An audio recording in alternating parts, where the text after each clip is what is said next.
오늘 이 시간에 우리 내주교회 성도님들을 만나게 된 것이 너무도 기쁘고 이것이 우리의 복인 줄로 믿습니다. 아멘. 그리고 우리가 오늘 예배에 왔다면 누구를 만나야 합니까? 하나님을, 나의 주님을 만나야 될 줄로 믿습니다. 오늘 말씀은요, 원복을 선포하래요. 원복.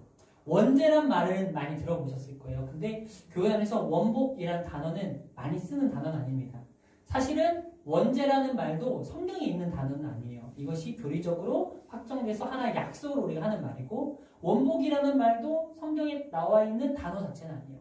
그러나 이것은 우리가 하나의 교리로서 또 하나의 약속으로서 우리가 이 원복이라는 이 개념이 있구나. 이것이 성경 안에서 하나님이 우리에게 말씀하시고자 하는 하나님의 뜻과 마음이구나를 아셨으면 좋겠습니다. 원복은 어떤 단어적으로 보면 원래의 복입니다. 원래의 복. 말씀의 제목은 원복을 선포하라요. 선포야. 또 어떻게 선포해야 되냐? 나 원래 이런 사람이야 라고 선포하는 거죠. 예전에 그 악동 힙합 그룹으로 유명했던 DJ DOC가 있어요. 싸이가 이제 작사 작곡을 해가지고 DJ DOC한테 줬던 노래 중에 나 이런 사람이야 했던 노래가 있는데 굉장히 가사는 험악합니다. 근데 굉장히 인기를 끌었어요. 왜냐면 사람들의 마음을 시원하게 해줬었거든요. 왜 시원하게 해줬냐면은 이게 세상에 말 못하고 숨기고 쓰는 그 가면 가운데 그 뭐랄까 그 허물 없이 자신을 드러내는 그 모습에 사람들이 속 시원했었거든요. 그 멜로디도 되게 신났었고. 그런데 사실 그것은 사람들에게 있어서 나 이런 사람이야 라고 말하는 게 뭐랑 연결이 되냐면 분노랑 연결이 좀 돼 있어요. 말하지 못했던 것들, 참아왔던 것들, 억눌리고 억압되는 것들. 야 나도 화낼 수 있거든? 야 나도 성질 낼 수 있거든? 약간 이런 느낌인 거죠. 그래서 오늘 우리가 말씀을 나눌 것은 그거랑은 관계가 없겠죠. 오히려 그 반대. 세상에서 말하는 나 이런 사람이라고 말하는 그 어떤 조건들, 원인들은 그런 건데, 그렇다면 성경에서 말하는 하나님이 말씀하시는 내가 이런 사람이야 라고 말할 수 있는 것. 그 이유, 원인, 그건 어디로부터 올까? 그래서 하나를 더 붙였어요. 이왕이면 하나님에 관한 거니까 나 이런 사람이야 이전에 나 원래 이런 사람이야. 이것을 우리가 좀 찾아봤으면 좋겠다. 그리고 그것을 확인하고 믿고 선포하면 좋겠다라는 마음으로 오늘 말씀을 준비했습니다. 우리 한번 이렇게 고백해 볼게요. 나 원래 이런 사람이야. 라고 했을 때 뭐가 생각나세요? 야, 나 원래 이런 사람이야 라고 했을 때 뭐가 생각나세요? 이런 말을 자주 할 때가 있어요. 가끔이기도 하고 누군가는 자주 해요. 야, 원래 이래. 원래 그런 거야. 또는 야, 나 원래 이런 사람이야. 몰랐어? 야, 걔 원래 그래. 라고 하잖아요. 근데 이게 보통은 언제 그렇게 써요? 자신을 설명할 때나 변명할 때 아니면 좀 체념할 때. 그쵸? 그런데 한 가지만 여쭙고 싶어요. 그 원래라는 거, 나는 이런 사람이라는 거, 그 기준은 누가 정한 건가요? 무엇으로 정한 건가요? 보통은 내 경험이겠죠? 또는 내 상처겠죠? 또는 누군가, 다른 사람의 평가일 거예요. 아니면 사람들이 어떻게 볼까라는 것에 대한 평가를 의식한 나의 어떠한 마음일 수도 있어요. 우리는요, 그래서 너무나 오랫동안 어떤 그 과거의 나 또는 실패한 나, 평가받은 나를 원래 나로 착각하며 살아왔다는 것입니다. 그래서 오늘은 그 원래, 우리가 잃어버린 것만 같은 그 원래를 하나님 말씀 앞으로 다시 가져와서 그것을 마주하고 다시 찾아오기를 바랍니다. 그래서 오늘 말씀에 들어가기 전에 짚고 갈 것이 하나 더 있는데, 아까 처음에 말했던 원죄에 대한 것, 그거를 조금 나눠보고 싶어요. 한국 교회 나아가서 교회 역사 가운데 원죄와 원복, 뭐를 더 강조해왔냐? 원죄를 더 강조해왔습니다. 그것은 옳아요. 저는 원죄를 강조했다는 걸 틀렸다고 말하려고 하는 것이 아닙니다. 원죄를 강조하는 건 옳고 100번 강조해도 틀린 게 아니에요. 그런데 묻고 싶어요. 우리가 그 원죄에 대해서는 생각하는데 과연 우리의 기도에 이 죄에 대한 고백은 있는데 근데 우리에게 있어서 복받은 자의 기쁨이 우리에게 있습니까? 우리가 삶을 살아가는 데 있어서 우리가 예수님을 믿노라 하고 그리스도인이 되었다 했어요. 그쵸? 그러면 나의 삶을 돌아봤을 때 우리의 삶에 사실 기뻐하는 날이 더 많거든요. 슬퍼하는 날이 많기도 하지만 그런 때도 있지만 그런데 우리의 마음은 보통 어디에다 더 방점을 둬요? 슬펐던 날에 방점을 보통 둡니다. 또는 내가 어떤 신앙생활하면서 하나님이 나에게 주신 은혜 자체에 집중하기보다 어디에 집중하게 돼요? 나의 어떤 연약함, 죄, 내가 할 수 없는 어떤 그것에 집중하게 된다는 거죠. 그러다 보니까 이게 어떤 현실의 벽과 부딪히냐면 나에게 경건의 모양은 있어요. 기도도 하고 헌금도 하고 또 예배도 드리고 그리고 보이지 않는 곳에서 하나님의 사람으로서 빛과 소금의 역할도 감당하고 구제하고 선교도 해요. 경건의 모양은 있는데 근데 나 자신이 나를 봤을 때 또는 누군가가 나를 봤을 때 그 경건의 능력이 나타나지 않는 걸 볼 때가 있어요. 다시 말하면 나의 신앙이 정말 살아있는 게 맞나? 마치 죽은 것과 같은 그런 모습을 볼 때가 있다는 거죠. 그게 왜 그런 모습으로 우리에게 보여지고 느껴지고 나도 모르게 그것으로 나를 판단하게 되냐면 생각해 보십시오. 우리의 삶에는요, 우리의 그런 연약함만 있습니까? 우리가 짓는 죄만 있습니까? 아니면 하나님이 우리에게 지금도 여전히 부어주시고 계시는 은혜와 사랑이 함께 있습니까? 이게 이렇게 말하면 당연히 은혜가 함께 있죠. 사랑이 함께 있죠. 그럼 묻고 싶습니다. 사랑이 큽니까? 죄가 큽니까? 은혜가 큽니까? 나의 연약함이 큽니까? 우리는 당연히 알아요. 은혜가 크죠. 사랑이 크죠. 당연히 알아요.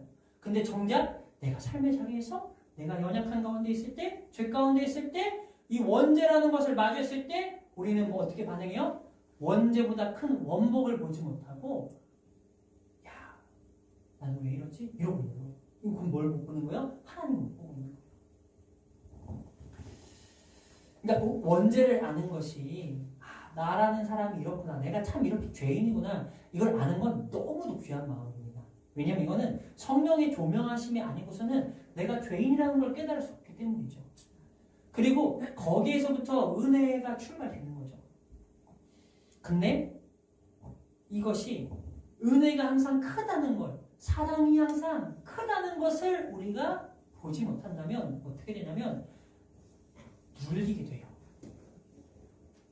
눌려요.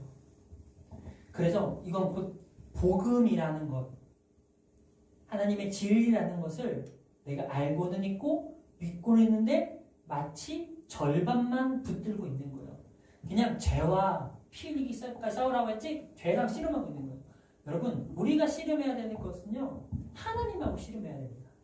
야곱이 하나님 앞에서 하나님 천사 앞에서죠 나를 축복하지 아니하고서는 지나갈 수 없습니다. 그 말은 즉슨 뭐예요? 하나님 내가 이렇게 넘었고 저렇게 그렇게 넘었거든요. 내 힘을 할 수 없더라고요. 하나님이 도와주셔야만 해요. 그런데 하나님 이번만큼은 저에게 제발 축복하고 가주세요. 하나님이 저에게 은혜 주셔야 됩니다. 그것이 오늘날의 말로 말하면 뭐예요? 성령 충만하지 아니하고서는 하나님 저는 살아갈 수 없습니다라는 그 고백이 우리에게 있어야 한다는 거예요. 그래서 나머지 절반 이 죄에 대한 그 반응과 나머지 절반 은혜에 대한 그 반응 우리는 이 원복에 대해서도 오늘 함께 나누려고 하는 것입니다. 오늘 읽은 본문은 창세기 몇 장이에요? 1장이죠. 1장. 창세기 1장은 이제 어떻게 보면 우리가 너무 오랫동안 이 3장의 언어 3장의 언어는 뭐냐면 이제 타락한 그 장면이죠. 아담과 하와가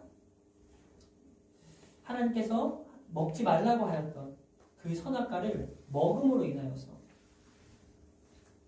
그들이 뭘 잃어버리게 되었어요? 하나님이 허락하여 주신 그 은혜를 잃어버리게 되었죠. 그 은혜는 다른 것이 아니에요. 하나님과의 친밀을 갖는 거예요. 당시의 상황으로 말하면 낙원에 있는 거예요. 근데 그 낙원에서 쫓겨나게 된 거죠. 그리고 우리는 그것을 인해 그때 뭐가 들어왔다? 죄가 들어왔다라고 말해요. 그래서 그것을 뭐라고 하냐면은 그때 우리의 이 죄성, 이 원죄, 그것이 바로 그때로부터 시작됐다라고 말하죠. 근데 오늘 본문은 이야기합니다. 창세기 1장 31절에 하나님이 지으신 그 모든 것을 보시니 보시기에 심히 좋았더라라고 해요. 하나님 보실 때 너무도 좋았다는 거예요. 그렇다면 여쭙고 싶습니다. 타락이 먼저입니까? 하나님이 보시기에 좋았던 것이 먼저입니까? 원죄가 먼저입니까? 원복이 먼저입니까? 원복이 먼저라는 거예요. 하나님께서 이미 선언하신 말씀이 있다라는 것이고 그것이 원복이라는 거예요. 이것이 우리에게는 굉장히 뭐랄까 얼마 전에 신의 악단이 영화가 유행했잖아요. 그 느낌으로 표현하면 아주 혁명적인 것이라고. 하나님의 선포는 혁명적인 거예요. 왜냐하면 당시에 이 고대의 문화를 보았을 때 신이라는 개념이 하나님에 대해서만 있는 것이 아니라 각 문명별로 신에 대한 개념이 있었을 거 아니에요. 그때 가장 대표적인 문명이 뭐냐면 바벨론이었습니다. 이스라엘과 근접했었던 거. 이 바벨론 문명에서 이 신화는 고대 바벨론 신화는 인간과 신의 개념을 어떻게 잡았냐면 인간은요 신을 위해서 일해야 되는 존재였어요. 곧 노예였다라는 거예요. 누구를 위해서? 신을 위해서 일해야 되는 존재로 봤다고요. 근데 창세기에서는 하나님에 대해서 인간과의 관계를 이것과 정반대로 선언하시고 정리하십니다. 뭐냐면 오직 왕한테만 주어지는 하나님의 형상, 자기의 형상을 사람에게 허락하셨다는 거예요. 하나님의 형상을 모든 인간에게 주셨대요. 나에게도 그 옆에 있는 사람에게, 그리고 저런 사람이 다 있어라고 하는 그 사람에게까지도. 우리는 그래서 노예로 만들어진 존재가 아니라 기계로 만들어진 존재가 아니라 하나님의 형상으로 왕의 모습으로 지음받은 곧 하나님이 보시기에 좋았던 존재인 줄로 믿습니다. 그렇다면 우리의 원래는 뭐예요? 나 원래 이런 사람은 뭐예요? 하나님이 보시기에 좋은 사람이 나의 원래의 모습이라는 것입니다. 아멘이십니까? 아멘입니다. 그런데 왜 우리가 이 복을 믿지 못하냐? 어떤 오해들이 있어서 그래요. 말씀을 묵상하면서 사실 이 고백은요, 세상을 보며 사람을 보며 만족함이 없었기 때문이 아니라 저 자신을 보며 만족함이 없는 저를 보면서 하나님 저에게 주실 말씀, 또 그것을 통하여 우리 교회를 통해 주실 말씀, 또 우리 교회를 통하여 이 땅 가운데 필요한 말씀을 주세요라고 했을 때 주신 말씀이기에 이 말씀은 사실 1차적으로는 저에게 주시는 말씀입니다. 저 또한 이 복을 잘 믿지 못했던 사람이기 때문에, 그리고 여전히 이 부분에 있어서 하나님이 주시는 그 믿음이 아니고서는 저는 여전히 뭘 보고 있어요? 자책하고 내가 뭐 그렇지, 저 사람은 왜 그래? 이러기 바쁜 사람이기 때문이죠. 우리에게 있는 세 가지 잘못된 원래는 뭐냐? 살펴본 것 중에 하나는 우리에게 있어서 경험과 상처가 만든 원래가 있다는 거예요. 거절당하고 실패하고 비교당했었던 그런 경험들이 쌓이고 또 어떤 한 사건으로 인해서 우리한테 충격이 가해지면 그것이 어느 순간 나에게는 하나의 정체성이 돼버립니다. 나 이런 사람이야 라고 내가 정한 게 아닌데 나도 모르게 그렇게 나한테 새겨지는 거예요. 그러면서 나도 모르게 내 생각에서 돌게 되는 하나의 구조가 뭐냐면 나는 원래 이것밖에 안 돼. 내가 뭐 그렇지. 나는 원래 사랑받을 자격이 없어. 살아서 뭐하나. 근데 이것은 누가 이용하는 방법이냐? 사탄이 우리를 공격할 때 사용하는 방법이에요. 그러니까 우리가 나도 모르게 하고 있는 그 말이나 생각이 누가 주는 거예요? 사탄이 가져다 주고 있는 걸 그냥 고지그대로 받아들이고 있다는 거죠. 사탄이 우리에게 직접 그렇게 속삭일 때도 있어요. 야, 살아서 뭐해? 죽어. 야, 너란 놈이 원래 그래. 네가 하는 게 뭐 그렇지. 사탄은 속삭이지만 사실 대부분 많은 경우에 사탄이 하는 경우는 뭐냐면 뒷짐지고 있습니다. 왜요? 가만히 내비둬도 우리의 그 경험들 가운데 우리가 보는 것은 은혜를 바라보고 하나님의 사랑을 바라보는 것이 아니라 그 상처를 바라보고 그 그 문제를 바라보고 그때 그 사람이 했던 말을 바라보고 그것으로 인해 받게 된 어떤 비교의식과 열등감과 그 상처에 나도 모르게 매이게 되는 거죠. 그럼 딱 그랬을 때 사탄은 이제 딱 좋아하는 거예요. 됐다. 내가 할 일이 없네. 근데 사실 사탄은요 원래 거짓아비입니다. 그래서 사탄이 우리에게 주고자 하는 것, 그것이 보여지는 것에 있어서 사실이라 할지라도 그것은 진실이 아닙니다. 그것은 진리가 아닙니다. 그것이 곧 거짓이고 속임이 수라는 것입니다. 그것이 실제로 존재하는 현상이고 마음이라 할지라도 실제로 그런 평가일지라도 정말 우리가 봐야 할 진리, 붙들어야 할 진리는 뭐예요? 하나님이 어떻게 보고 계시냐는 거예요. 사탄은 끊임없이 우리에게 그렇게, 여러분 거짓이라는 것은요 진짜 누가 봐도 거짓이면요 안 속아요. 그럴듯해야. 그리고 어느 정도는 말이 맞아야. 그래야 우리가 속아 넘어갑니다. 사탄이 원래 그런 놈이에요. 그러니 우리가 나의 원래라는 거, 내 경험 속에서 상처 속에서 나도 모르게 나의 원래로 생각하고 있는 그것들을 거절할 수 있길 바랍니다. 우리가 이제 예배하기 전에 계속해서 틀어놓고 있는 찬양이 있어요. 이제 AI가 만들어준 노래. 근데 사슬을 끊어라. 우리 삶에 있는 그 사슬을 끊어야 될 줄로 믿습니다. 아멘. 근데 그 사슬은 내가 야! 한다고 끊어지는 게 아니라 하나님이 이 모든 것을 다 해결해 주셨구나를 믿을 때, 예수 그리스도의 이름으로 끊어졌음을 선포할 때 끊어지는 줄로 믿습니다. 그리고 그것을 믿는 믿음 가운데 그렇게 살아가는 거예요. 끊어진 사람처럼 살아가는 거예요. 아멘. 그리고 두 번째로 봤었던 잘못된 원래는 정복과 성공으로 인해서 왜곡된 원래입니다. 이것은 무엇을 통해서 묵상하게 되었냐면 말씀의 가운데 정복하라라는 말이 있어요. 땅의 모든 짐승과 하늘의 모든 새와 생명이 있어 땅에 기는 모든 것을 그리고 모든 풀을 먹을 거를 너에게 준다 하셨죠. 그리고 28절에 보면은 생육하고 번성하여 땅에 충만한데 어떻게 하라? 땅을 정복하라고 해요. 맞습니다. 우린 땅을 정복해야 됩니다. 근데 이것을 우리가 뭘로 잘못 해석하냐면 욕망의 정당화로 해석한다는 거예요. 이것을 욕망의 정당화로 읽을 때 하나님이 우리에게 허락하신 정복하라는 이 원복의 개념을 왜곡하게 됩니다.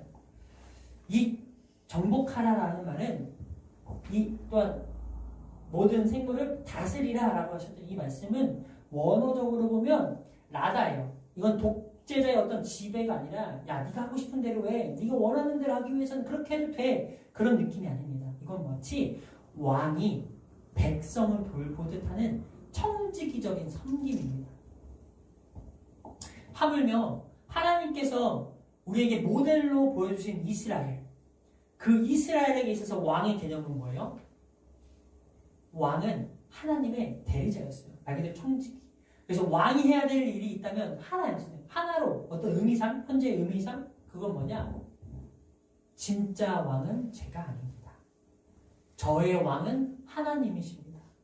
백성들의 왕은 하나님이십니다. 이 나라의 왕은 하나님이십니다. 그것을 고백하는 것이 이스라엘 왕이 해야 할 일이었어요. 근데 그것을 못하니까 어떻게 됐어요? 성경, 이 구약의 모든 내용의 반복이 뭐예요? 실패한 내용의 역사예요. 실패할 수밖에 없었던 것의 역사예요.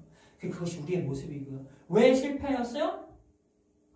왕에 대한 개념을, 정복하라는 것의 개념을, 다스리라는 그 개념을 오해했기 때문이에요. 욕망의 정당화로 사용했기 때문이에요. 그러다 보니까 이 원복의 다스림이 뭐로 오해돼요? 보살핌이 아니라 다스림이 아니라 착취가 되었던 거고, 그러다 보니까 정말 이 정복하고 다스리는 것을 하기 위해서 내가 부단히 해야 되는 것은 뭐냐면 하나님, 저의 왕은 제가 아니라 하나님이십니다를 계속 고백해야 되는 것을 놓치게 된다는 것이죠. 이게 우리의 삶에도 이렇게 드러나요. 가끔 그렇게 말할 때가 있어요. 나 이런 사람이야. 이런 맥락을 읽어낸다면 그런 말을 하는 사람들이 있습니다. 야, 내가 옛날엔 말이야. 내가 잘 나갈 땐 말이야. 이런 말을 할 때가 있죠.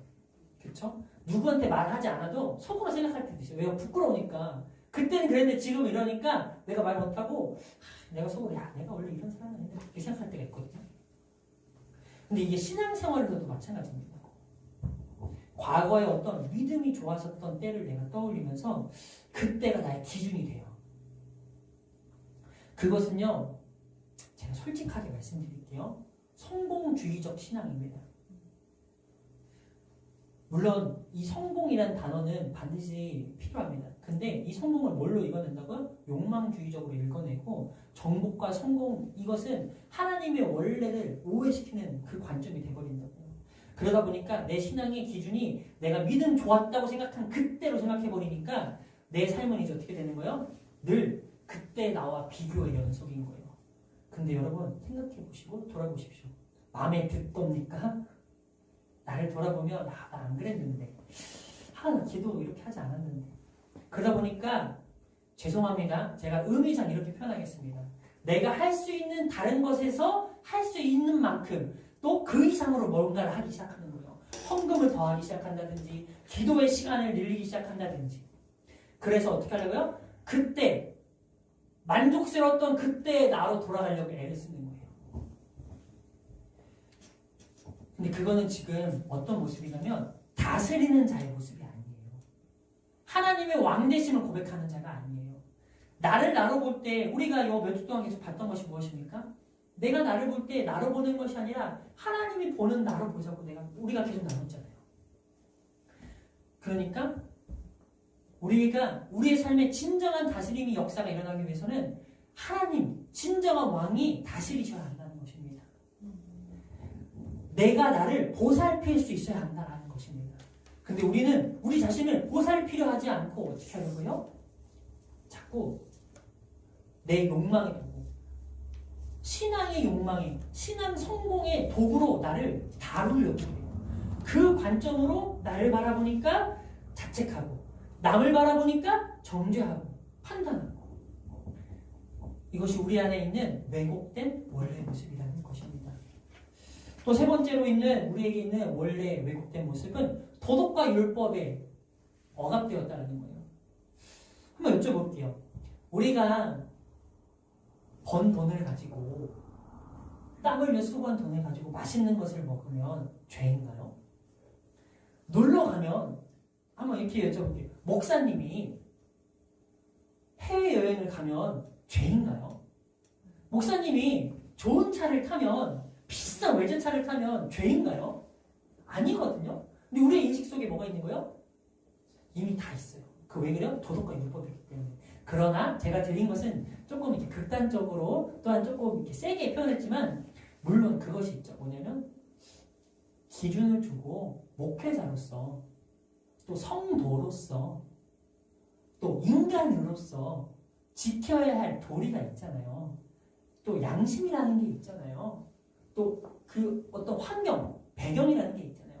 그것을 우리가 돌아봐야 되는데 우리는 이것을 어떻게 적용해요? 도덕과 율법이라는 천편일률적인 기준으로 바라본다는 거예요.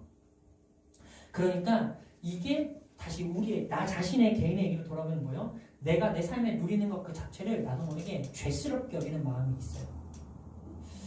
하나님이 생육하고 번성하라고 하신 그 말씀 가운데 이것은 하나의 명령이기도 하지만 또 하나로서 받은 거냐면 복의 선언입니다. 우리가 누려야 하는 하나님이 선언하여 주신 선포라는 거예요. 하나님께서 창조하신 그 모든 일에 대하여 선하다라고 하셨어요. 토부, 보시기에 좋았다. 선하다라는 거예요. 근데 그것을 우리가 그렇기 때문에 선하게 하나님 보시기에 좋게 그것을 누리면 되는 것인데 어떻게요? 내가 보기에 좋게 누리니까 그게 문제가 되는 거죠. 누구에게 만족하기 위해서? 나를 만족시키기 위해서. 내 욕구를 채우기 위해서. 근데 한번 여쭤볼게요. 나의 욕구를 채우는 것이 죄인가요? 그래서 이게 어려운 난제 중에 하나가 뭐냐면 그렇게 제가 하나님한테 예전에 따졌을 때 그렇게 따졌거든요. 하나님, 그럼 아예 저한테 죄에 대한 마음을 없애버리시든지요. 유혹에 대해서 빠지지 않게, 유혹 당하지 않게 만드시든지 이렇게 따진 적이 있었거든요. 근데 이제 참 웃긴 말이죠. 성도님들, 내 삶의 기쁨을 억압하는 것은 경건이 아닙니다. 도덕주의고요, 율법주의입니다. 명확하게 말씀드립니다. 내 삶의 기쁨을 내가 억압하려고 하는 건 경건이 아닙니다. 그것은 도덕주의고 율법주의입니다. 우리나라는 유교에 잡아먹혀 있다니까요. 그래서 말씀드리고 싶은 것은 뭐냐? 우리는 내 삶의 기쁨을 억압하는 게 아니라 절제해야 된다는 것입니다. 절제. 할 수 있음에도 불구하고 포기할 줄 아는 것. 또 그것은요, 반대의 전제도 성립돼야 돼요. 포기할 수 있음에도 선택할 수 있는 것. 아멘이십니까? 그래서 우리가 때로는 진짜 주를 위해서 드리기 위해서 재정을 아끼고 불도 아끼고 전기세도 아끼고 할 수 있어요. 그래서 그것이 하나님께 영광되고 예배가 되는 삶이 되기도 합니다. 그러나 때로는 어떻게 될 수 있어야 돼요? 내가 늘 포기하였었지만 때로는 내가 포기하는 것을 포기할 줄 알아야 돼요. 그래서 나를 위하여서, 가족을 위하여서, 수고하고 애쓰는 사람을 위하여서 맛있는 것을 먹기도 하고, 때로는 야 이거 조금 과한데? 쉽게 그렇게 누릴 줄도 알아야 합니다. 왜요? 그렇게 안 해보면요 몰라요. 그렇게 안 해보면요 도덕과 율법에 사로잡혀서 그렇게 하고 있는 사람 보면서 말은 안 해도 속으로는 이러고 있다니까요. 하나님이 기뻐하지 않으세요. 자, 우리가 지금 나누고 있는 게 뭐예요? 우리 안에 왜곡되어 있는 원래의 모습은 세 가지를 본 거예요. 경험과 상처가 만들어낸 원래, 정복과 성공으로 왜곡된 원래, 도덕과 율법으로 억압된 원래를 이제 돌려놓자라는 거예요. 그래서 보기 위한 것은 에베소서의 말씀을 좀 봐야 됩니다. 에베소서에 그렇게 말해요. 창세전에 우리를 향해서 하나님께서 주신 복이 있다라는 거예요. 예수 그리스도의 아버지께서 그리스도 안에서 하늘에 속한 모든 신령한 복을 우리에게 주셨대요. 근데 그건 언제 주셨냐? 창세전에 주셨대요. 그리스도 안에서 우리를 택하셨대요. 그리고 우리로 사랑 안에서 그 앞에 거룩하고 흠이 없게 하셨대요. 아멘이십니까? 그래서 우리의 신분은 뭐예요? 예수 그리스도로 말미암아 하나님의 아들 되게 하셨다는 것입니다. 그래서 우리는 뭐예요? 하나님께서 하나님이 사랑하시는 자 안에서 우리에게 거저주신 그 은혜를 누리는 거예요. 그리고 거저주신 그 은혜를 통해 하나님께 영광 돌리고 찬양해야 할 줄 믿습니다. 하나님이 우리에게 주신 이 나의 원래의 모습은 창세 전부터 있었다는 거예요. 사도 바울이 이것을 우리한테 말할 때 그는 정작 어디 있었냐면 감옥에 있었습니다. 감옥에 있었는데도 불구하고 그가 돈과 권력의 중심에 있으면서 말한 것이 아니라 가장 절망 가운데 있을 때 그가 선포한 것은 여러분 복은 거기에 있지 않다고 말하는 거예요. 복은 이미 창세 전부터 하나님이 우리에게 하늘의 상속자로 정해져 있는 것, 그것이 우리의 복이라고 사도 바울이 선포하고 있는 것입니다. 그리고 봐야 되는 것은 양자 사무시였다는 거예요. 자기 아들 되게 했다는 것은 휘오테시아. 이것은 그 로마 법률 용어인데 이방했다는 거거든요. 양자로 이방되면요, 당시의 법 가운데 뭐냐면 모든 신분과 빚 다 소멸됩니다. 그래서 새 아버지의 모든 권리를 온전히 상속받게 됩니다. 그 나의 과거는 어떻게 돼요? 지워지는 거죠. 그리고 이제 나는 새로운 신분이 주어지는 거죠. 이것이 우리의 법적인 신분이라는 거죠. 아는 것과 믿는 것은 분명 다릅니다. 예수님도 그래서 우리가 당한 그 시험을 똑같이 당하셨어요. 광야에서 사탄에게 시험 받으실 때 사탄이 예수님에게 어떻게 하는지 아세요? 세 가지 시험을 했잖아요. 근데 결론은 하나입니다. 그의 공격은 하나였습니다. 뭐냐면 정체성을 공격했습니다.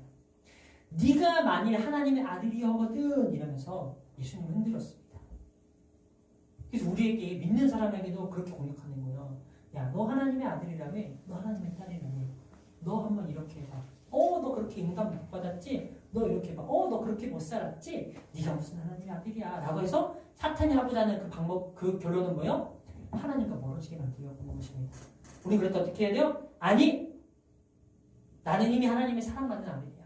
하나님이 이미 우리를 그렇게 선언하셨어. 하나님이 약속 안에 우리를 그렇게 준비하셨어. 이제 나는 그 약속에 참여하는 자야. 나는 그 약속을 믿는 자야. 흔들리지 않고 피는 꽃은 없어. 나는 이제 내가 열매를 맺냐에 집중하는 사람이 아니라 나는 이제 뿌리에 붙들리는 자로서 살아갈 거야. 우리가 그렇게 뿌리에 붙들림 받는 자가 될 때 우리는 그 뿌리로부터 비롯된 그 모든 영양분과 하늘로부터 내려지는 햇빛과 비로 그 모든 하나님의 돌보심으로 인하여 열매 맺는 자가 될 줄 믿습니다. 그래서 이제 말씀을 마쳐 가겠습니다. 우리가 살고 있는 이 시대를 놓고 우리는 신학적으로 이렇게 표현합니다. 이미와 아직 사이를 살고 있다고 말해요. 이것을 오늘 말씀으로 빗대어 말하면 원복은 이미 선언되었습니다. 십자가로 이미 우리의 이 모든 은혜는 확정되었습니다. 그리고 성령께서 우리를 계속 인쳐주고 계시고 믿으시기 바랍니다. 그런데 아직 완성은 아직이라는 거예요. 여전히 아프고 여전히 실패하고 여전히 흔들립니다. 성도님들, 이 긴장감 자체가 복이에요. 우리가 기계가 아니라는 거고, 이 긴장감 속에 그래서 우리가 하나님을 찾고 구하고 두드릴 수 있다는 거예요. 나의 필요를 위해서 주님을 찾는 것이 아니라 하나님과 나 사이에 그 사랑, 고백으로 인하여 주님께 정말 필요한 것이 무엇인지 주님 나를 도와주세요. 주님의 은혜로 여기게 도와주세요라고 고백하는 그 긴장감이 우리의 복인 줄로 믿습니다. 이 긴장이 우리에게 복인 이유는 우리는 결론을 이미 알고 있는 사람이기 때문입니다. 원복은 타락 이전으로 돌아가는 게 아니라 이미 주신 은혜 안에서 그 은혜를 믿는 것. 그래서 반드시 그 날이 올 것이라는 것. 그리고 그때 우리의 이 모든 하나님의 이야기, 나와 하나님의 이야기가 완성될 것이라는 것을 기억하시기 바랍니다. 우리 마지막으로 이 말을 고백하고 마치겠습니다. 은혜는 다시 한번 은혜는 죄보다 큽니다.